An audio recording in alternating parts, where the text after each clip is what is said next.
Hey guys, so trade recap lang muna tayo dito kay Da, ayan. So as we observe, meron tayo ditong pinaka-setup. This is on the 4 hours time frame. Share ko lang dito guys yung pinaka-perspective or ideas why I contested. Papakita natin dito yung mga criteria natin why we contested these trades, other insights, and can flip this 13 USDT into something, or may stop out ba tayo or maliliquidate ba tayo. As we observed, add ko dito yung pinaka-liquidation zone para magkaroon ako dito ng insights guys, no? So discuss natin yan dito sa video natin today. Pero bago tayo dito magsimula, kung hindi nyo pa na-like itong video na ito, please like this video first.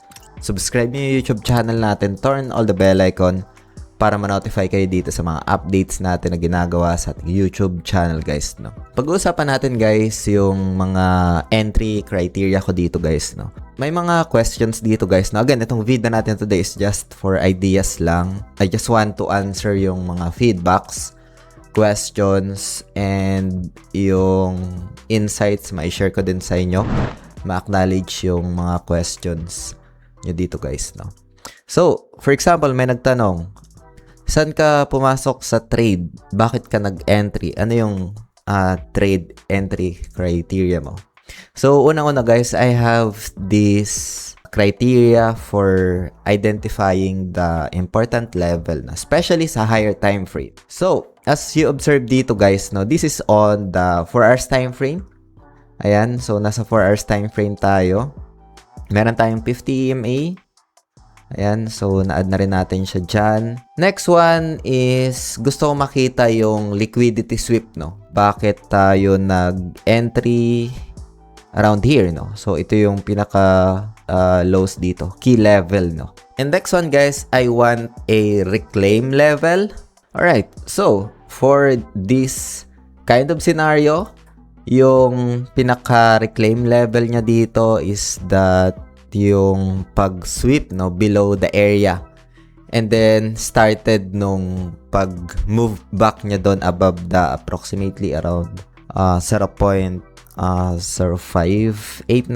territory. And gusto ko rin makikita dito guys ng pinaka-confluence, no. So yung confluence like 50 MA, meron tayo ditong yung kulay dilaw na linya na yan on the 4 hours time frame, no. So nasa 4 hours time frame naman tayo dito. So previous breakout zone, liquidity sweep, EMA 50 plus reclaim, no. Kailangan ko din dito ng clear invalidation before I enter, no, na at what price na magiging mali ako dito. So napaka-importante yan, no. Para sa trade na to, my invalidation is below nung liquidity sweep.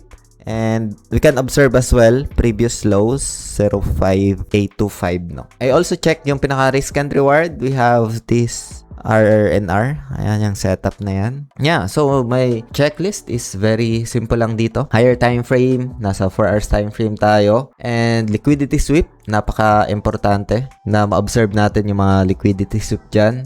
Yung reclaim as well, confluence, and yung clear invalidation, no. Maganda rin na mag-setup tayo dito ng good risk to reward, no. If I don't have these conditions, I don't force the trade, no.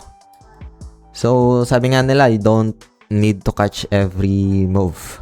And again, I'm just sharing some insights lang dito guys, no. Ito, anything can happen pa rin, walang guaranteed sa trading. Again, I'm just sharing my experience lang dito, and itong video natin today does not qualify as an investment or financial advice guys, no. So we'll see kung paano magpe-play out ito.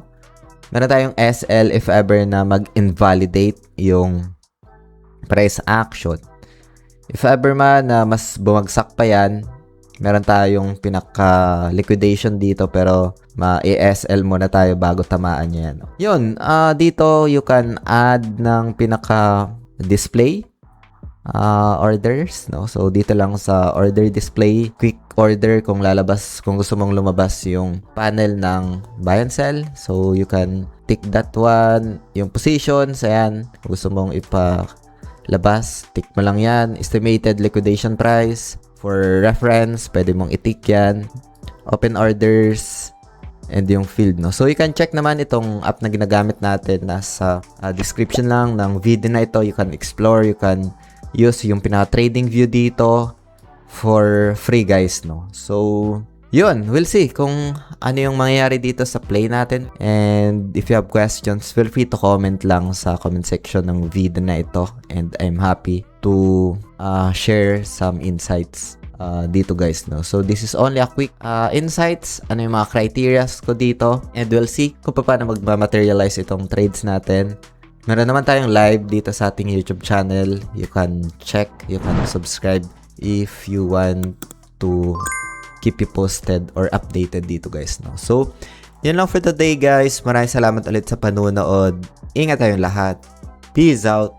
Bye for now.